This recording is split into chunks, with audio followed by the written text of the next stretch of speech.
দাদা একজন শিল্পী তো সবার, তাই না? মানে বিষয়টা তো এমন না যে আজকে আমার শোতে আসা হয়েছে দেখে অন্য চ্যানেলে যাওয়া হবে না, চ্যানেল 24-এ আসা হয়েছে দেখে, এমন তো না। শিল্পী তো সবার, এই জায়গাটাতে তো একমত। একদম তাই, একদম তাই। শিল্পী যদি, শিল্পীর অর্থটাকে অনেকে নানান কারণেই অনেক ছোট করে ফেলেছেন, নানান। এটা তুমি যেটা বললে যে শিল্পীর আসলে কোনো স্থান, কাল, পাত্র, ধর্ম, রাজনীতি আলাদা করে দেখা কিছু কখনো নেই। কখনো কিন্তু এই প্রশ্নটা উঠেই যায়। এই প্রশ্নটা ওঠে, কখনো কখনো পরিস্থিতির চাপে আমরা শিকার হই, কখনো কখনো আমরা নিজেরা নিজেদের শিল্পের জায়গা থেকে বেরিয়ে অন্য স্বার্থের কারণে অন্য জায়গায় প্রলুব্ধ হয়ে সেই কাজটা করি, এবং আমরা তখন এই শিল্প বা শিল্পীকে কলুষিত করি। কিন্তু শিল্পীর কোনো আলাদা কোনো জাতপাত, ধর্ম থেকে শুরু করে সব ধর্মের, সব দলের, যেমন আমি বাংলাদেশে অভিনয় করি, আমার গান বা অভিনয় সবাই দেখুক সেটাই বা শুনুক সেটাই আমি চাই। তার মানে এটা যদি আমি চাই তাহলে আমার কিন্তু সব কিছুর ঊর্ধ্বে কিন্তু নিজেকে থাকতে হবে।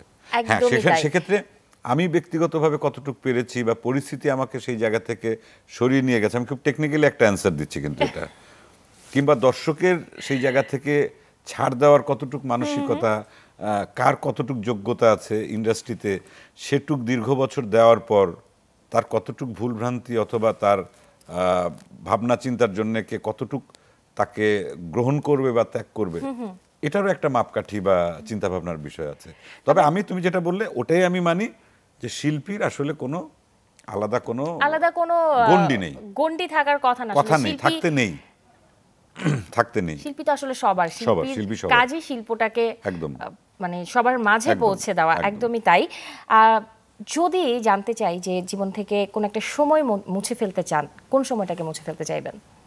দেখো, এটা তুমি খুব টেকনিক্যাল একটা প্রশ্ন করেছো, আমি বুঝতে পারছি সব টেকনিকই চলতেছে আজকে।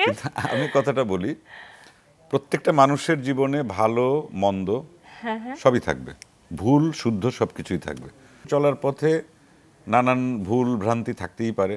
এখন আমি সেই মানুষটিকে কিভাবে আসলে জাজ করব? প্রত্যেকটা মানুষের জীবনে কোনো না কোনো ভুল থাকে, আর এই ভুলগুলো আসলে ধরে কারা? তাদের জীবনে কি ভুল নেই? অবশ্যই আছে। একটা প্রশ্ন। হ্যাঁ, মনে করো যে আমার ধরলাম যে আমি 80% ভালো কাজ করেছি, 20% খারাপ কাজ করেছি। এখন কোন মানুষটিকে আমি আসলে এই কৈফিয়তটা দেব? সে কতটুকু ভালো করেছে, সে কতটুকু মন্দ করেছে, সেই হিসাবটি কি সে নিজে জানে? সে কি স্বীকারোক্তি দেয়? অথবা সে কি 100% শুদ্ধ হয়ে আর একজনের শুদ্ধতার বিচার করছে? তা কিন্তু করে না। আমরা অনেক সোশ্যাল মিডিয়ার যুগে অনেক জাজমেন্টাল হয়ে গেছি। আমি ভালো না, আমি নিজে ভালো না, কিন্তু আমি চাইছি যে তুমি কেন খারাপ, একটু খারাপ পেলে আমি সেটাকেই প্রচার করছি যে ও খারাপ, ও খারাপ। বললাম না যে আমি নিজে সঠিক না, কিন্তু আমি আরেকজনকে সঠিক হতে বলছি। এটা এক ধরনের হিপোক্রেসি। এখন আমার কথা হচ্ছে যে আমি তো বললামই তো, আমি স্বীকারই করে নিচ্ছি, এটা মানুষ হিসাবে, শুধু শিল্পী হিসাবে না, যে কোনো মানুষের ভুলভ্রান্তি থাকবে জীবনে।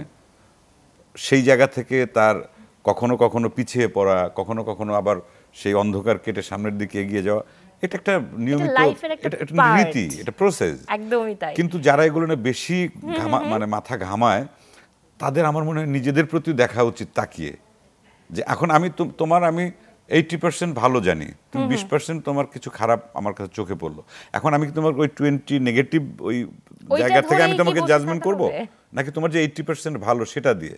আর তার আগে আমাকে বিচার করতে হবে যে আমি কত % ভালো, কত % খারাপ। জাজমেন্টাল হওয়ার কোনো দরকার নেই।